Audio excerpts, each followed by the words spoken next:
যখনই খবরের কাগজ কিংবা নিউজ চ্যানেল খুলে বসেন, একটা জিনিস বারবার চোখে পড়বে, কোথাও না কোথাও যুদ্ধ চলছে। আর এই যুদ্ধের কেন্দ্রে প্রায়ই থাকে ইসরায়েল, কখনো গাজা, কখনো লেবানন, কখনো আবার সরাসরি ইরানের সঙ্গে টানটান উত্তেজনা। শুধু তাই নয়, যুদ্ধে মিত্রদের পাশেও থাকে অস্ত্র দিয়ে। তখন মাথায় একটা প্রশ্ন উকি দেয়, এই দেশটা এত অস্ত্র পায় কোথা থেকে? এমন না যে এটা কোনো বিশাল সুপার পাওয়ার, আয়তনে ছোট, জনসংখ্যাও খুব বেশি না, কিন্তু যুদ্ধের সময় দেখে মনে হয় অস্ত্রের যেন শেষ নেই, যেন একটা অদৃশ্য গুদাম আছে যেখান থেকে প্রয়োজন মতো সব বেরিয়ে আসে। চলুন আজ ইসরায়েলের অস্ত্রের হিসেবের খাতা খুলে বসি।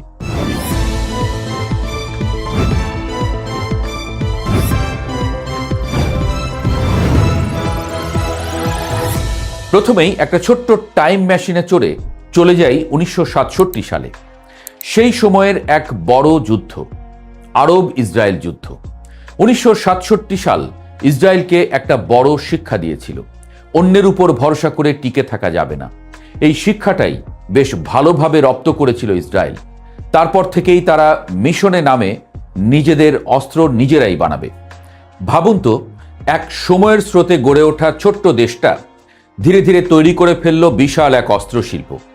আজ তারা শুধু বন্দুক বা বোমা না, ড্রোন, ক্ষেপণাস্ত্র, যুদ্ধ বিমান, সাইবার যুদ্ধ প্রযুক্তি, এমনকি স্যাটেলাইট পর্যন্ত তৈরি করে। আপনি হয়তো নাম শুনেছেন আয়রন ডোম। আকাশে উড়ে আসা রকেটকে মাঝ আকাশেই ধ্বংস করে দেয় এই সিস্টেম। এর সাথে আছে ডেভিড স্লিং আর অ্যারো মিসাইল সিস্টেম। এক একটা যেন সাইফাই সিনেমার জিনিস। মানে ইসরায়েল শুধু অস্ত্র ব্যবহার করে না, অস্ত্র বানায়, আবার সেই অস্ত্র বিক্রিও করে। হ্যাঁ, আপনি ঠিকই শুনেছেন, যুদ্ধ করে, আবার সেই যুদ্ধের জিনিস বিক্রিও করে টাকা আয় করে। এবং এটিই তার আয়ের অন্যতম উৎস।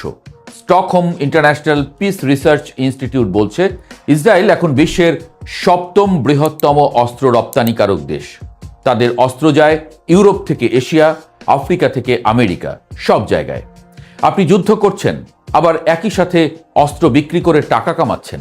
এটা যেন একদিকে আগুন লাগানো, অন্যদিকে সেই আগুন নেভানোর পাইপও বিক্রি করা। তবে এখানেই গল্প শেষ না। আবার আসি তার বড় ভাইয়ের কথায়। যতই ইসরায়েল নিজে অস্ত্র বানাক, তাদের সবচেয়ে বড় শক্তি কিন্তু বাইরে থেকে আসে, বিশেষ করে যুক্তরাষ্ট্র থেকে। সংখ্যাটা শুনলে একটু থমকে যাবেন। ইসরায়েল যে অস্ত্র আমদানি করে তার প্রায় 68% আসে আমেরিকা থেকে। মানে প্রতি 10টা অস্ত্রের মধ্যে প্রায় 7টাই আমেরিকার। শুধু তাই না, 1948 সাল থেকে এখন পর্যন্ত আমেরিকা ইসরায়েলকে $130 বিলিয়ন বেশি সহায়তা দিয়েছে। আর এই সহায়তার বড় অংশই সামরিক।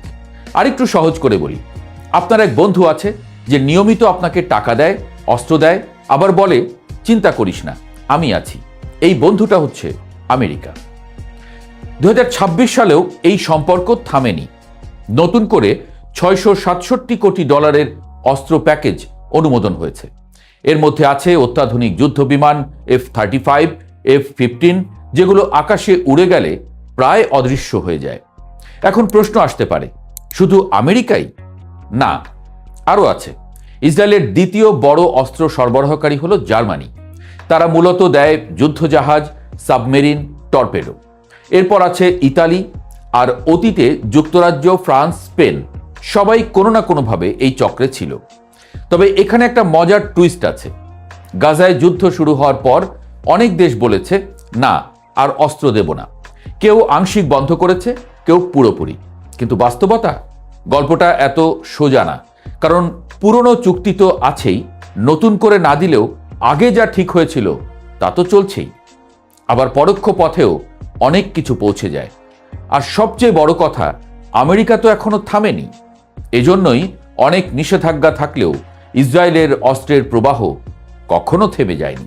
এবার আসি টাকার কথায়। যুদ্ধ মানেই টাকা, অনেক টাকা। গাজায় 2 বছরের বেশি সময় ধরে যে যুদ্ধ চলছে, সেখানে হাজার হাজার মানুষ মারা গেছে, অবকাঠামো প্রায় ধ্বংস। কিন্তু এই যুদ্ধ চালাতে যে অর্থ দরকার, সেটা আসে কোথা থেকে? প্রথমত, নিজস্ব অর্থনীতি, প্রযুক্তি, সাইবার, প্রতিরক্ষা। এই খাতগুলো থেকে ইসরায়েল বিপুল আয় করে। দ্বিতীয়ত, অস্ত্র রপ্তানি। 2024 সালে তাদের অস্ত্র বিক্রির পরিমাণ ছিল প্রায় $14.8 বিলিয়ন। 2025 সালের রিপোর্ট এখনো হাতে আসেনি, তবে তা বেড়েছে এটা নিশ্চিত। তৃতীয়ত এবং সবচেয়ে গুরুত্বপূর্ণ, বিদেশি সহায়তা, বিশেষ করে আমেরিকার। এই তিনটা মিলিয়ে একটা শক্তিশালী ফান্ড তৈরি হয়, যেটা দিয়ে তারা একাধিক ফ্রন্টে যুদ্ধ চালাতে পারে। এখন যদি পুরো ছবিটা একসঙ্গে দেখেন, তাহলে বুঝবেন ইসরায়েল একা না। এটা একটা নেটওয়ার্ক। নিজস্ব উৎপাদন আছে, বাইরের সরবরাহ আছে, আবার সেই অস্ত্র বিক্রি করে নতুন টাকা আসছে। একটা চক্রের মতো অস্ত্র বানায়, ব্যবহার করে, বিক্রি করে, আবার নতুন অস্ত্র বানায়। আমরা বাইরে থেকে দেখি ইসরায়েল যুদ্ধ করছে, আসলে সে যুদ্ধ তৈরি করছে। আর ভেতরের গল্পটা অনেক বড়। এটা অর্থনীতি, রাজনীতি, প্রযুক্তি আর আন্তর্জাতিক সম্পর্কের এক জটিল জাল। আর এই জালের মাঝখানে দাঁড়িয়ে একটা দেশ, সে জানে যুদ্ধ শুধু মাঠে হয় না, যুদ্ধ হয় কারখানায়, ব্যাংকে আর কূটনীতির টেবিলে। ওরা নিজেরাও বানায়, অন্যরাও দেয়, আর যুদ্ধটাই তাদের একটা ব্যবসায় পরিণত হয়েছে। আর এই কারণেই হয়তো যখনই কোনো সংঘাত শুরু হয়, আমরা বারবার একই রকম দৃশ্য দেখি। অস্ত্র ফুরায় না, যুদ্ধ থামে না, কারণ যুদ্ধের পেছনে শুধু লোভ না, একটা পুরো সিস্টেম কাজ করে, আর সেই সিস্টেমটাই আসল শক্তি।